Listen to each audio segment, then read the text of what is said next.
Welcome to MiConvert.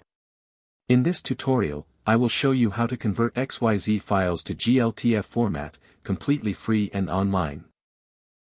Open your browser and search for XYZ to GLTF MiConvert.com. Click on the first result to go straight to the converter.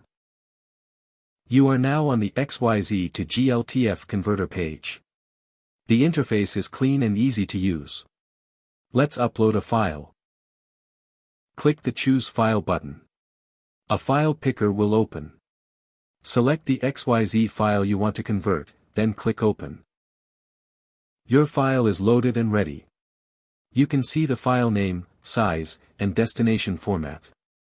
Click Convert now to start the conversion. The conversion is in progress. You can see the progress bar moving. This usually takes just a few seconds. Done. Your file has been successfully converted. Click Download to save the GLTF file to your computer. That's it.